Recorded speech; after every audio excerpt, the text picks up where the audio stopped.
আমার YouTube channel HK Alam টিউটোরিয়ালে তোমাদের সবাইকে স্বাগত। আজকে আমি এই ভিডিওয় ক্লাস 10-এর বাংলা বিষয়ের সাজেশন নিয়ে চলে এসেছি, যেটা 2026-এর মাধ্যমিক পরীক্ষার জন্য খুবই গুরুত্বপূর্ণ। তো এ ধরনের রেগুলার আপডেট পাওয়ার জন্য তোমরা অবশ্যই আমার এই চ্যানেলটিকে সাবস্ক্রাইব করো এবং সাবস্ক্রাইবের পাশে যে বেল আইকন আছে সেটিকে ক্লিক করো। তো দেখো, বাংলা সাজেশনের প্রথমে যেটা রয়েছে, সঠিক উত্তরটি নির্বাচন করো। 10খানা করতে হবে। 10 মার্ক আছে, অর্থাৎ 1 নম্বর করে রয়েছে। দেখো 1, 2, 3, 4, 5, 6, 7, 8 করে এরকমভাবে কোশ্চেন রয়েছে এবং তার 4টি করে উত্তর রয়েছে। তোমরা প্রশ্নগুলো ভালোভাবে পড়বে এবং দেখবে।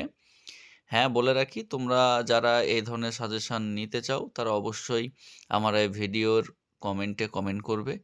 আর তোমাদের যদি ভিডিও ভালো লেগে থাকে তাহলে অবশ্যই তোমরা কমেন্ট এবং শেয়ারের মাধ্যমে সেটা আমাকে জানাবে। তো 2 নম্বর প্রশ্ন দেখো রয়েছে, কম বেশি 20টি শব্দের মধ্যে উত্তর দাও। 4টি করতে হবে, 1 নম্বর করে রয়েছে। প্রশ্ন দেখো রয়েছে, ক্রমশ ও কথাটাও ছড়িয়ে পড়ে, কথাটি কি? চমকে ওঠে ভবতোষ, চমকে ওঠার কারণ কি? এগুলো সব প্রশ্ন রয়েছে। তো 5টা রয়েছে, তোমাদেরকে 4টি করতে হবে। 3 নম্বর দাগের প্রশ্নে দেখো, যে কোনো 4টি প্রশ্নের উত্তর দিতে হবে। রয়েছে 5খানা প্রশ্ন, 1 নম্বর করেই রয়েছে। তারপরে দেখো 4 নম্বর দাগের প্রশ্নে যে কোনো 3টি প্রশ্নের উত্তর দিতে হবে। 1 নম্বর করে রয়েছে 3খানা করতে দেখো 4খানা রয়েছে, করতে হবে 3খানা। হারিয়ে যাওয়া কালি কলমে বর্ণিত সবচেয়ে দামি কলমটির দাম কত ছিল? দার্শনিক তাকেই বলি কাকে? আচ্ছা, আলংকারিকতানের মতানুযায়ী শব্দের ত্রিবিধ কথাগুলি কি কি? আর শেষের কোয়েশ্চেন ছিল, তাদের উদ্যোগের এই ত্রুটি কি ছিল, কোন ত্রুটির কথা বলা হয়েছে? নেক্সট দেখো 5 নম্বর প্রশ্ন যেটা রয়েছে, প্রসঙ্গ নির্দেশ সহ কম বেশি 60টি শব্দের মধ্যে একটি প্রশ্নের উত্তর দাও। একটিই করতে হবে, 3 নম্বর রয়েছে। ঠিক আছে? নদীর বিদ্রোহের কারণ সে বুঝিতে পারিয়াছে, কে কিভাবে তা বুঝেছিল? এটা একটা প্রশ্ন।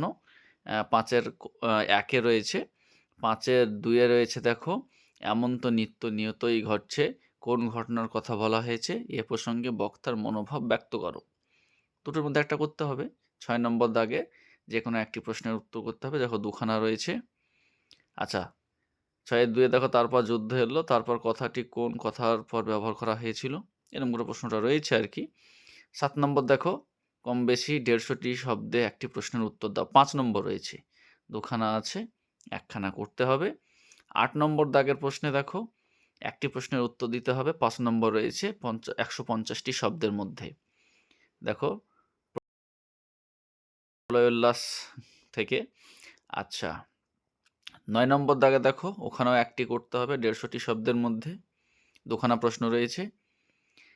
10 নম্বর দাগে দেখো, 125টি শব্দের মধ্যে যে কোনো একটি প্রশ্নের উত্তর দিতে হবে। 4 নম্বর রয়েছে। ঠিক আছে? আ আ 11 নম্বর প্রশ্নে দেখো, একটি বঙ্গানুবাদ রয়েছে যেটি খুবই গুরুত্বপূর্ণ তোমাদের বাংলা পরীক্ষার জন্য। দেখো, student life is the stage of preparation for the future. This is the most important period of life.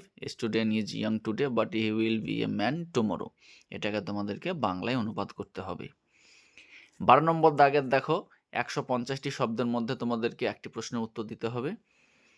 একটি প্রতিবেদন বা একটা সংলাপ রচনা করতে হবে। যেকোনো একটি করলেই হবে। 13 নম্বর দাগে দেখো, 4 খানা রচনা রয়েছে। 400টি শব্দের মধ্যে তোমাদেরকে একটি রচনা লিখতে হবে। পরিবেশ দূষণ ও তার প্রতিকার, বিজ্ঞান আশীর্বাদ না অভিশাপ, বাংলার উৎসব, আর একটি ভ্রমণের অভিজ্ঞতা। ব্যাকরণ থেকে দেখো প্রশ্ন রয়েছে। প্রথমে রয়েছে বিভক্তি থেকে, 2-এ রয়েছে দেখো অনুসর্গ থেকে, তারপর দেখো অনুক্ত কর্তা সম্পর্কিত প্রশ্ন, তারপরে দেখো এরকম করে প্রশ্ন রয়েছে। তোমাদের 7 খানা করতে হবে। দেখো প্রশ্ন রয়েছে দেখো এখানে 8 খানা। তারপরে দেখো 2-এর দাগের প্রশ্নে পূর্ণ বাক্যে উত্তর দাও, যে কোনো 8টি।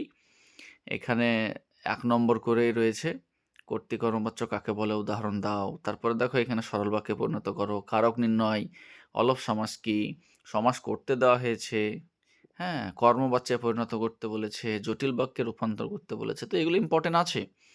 তারপর 3 নম্বর দাগে দেখো, 3 নম্বর দাগে তোমাদেরকে 2টি প্রশ্ন করতে হবে। তো সেই ক্ষেত্রে দেখো এখানে 3 খানা প্রশ্ন রয়েছে 5 নম্বরের।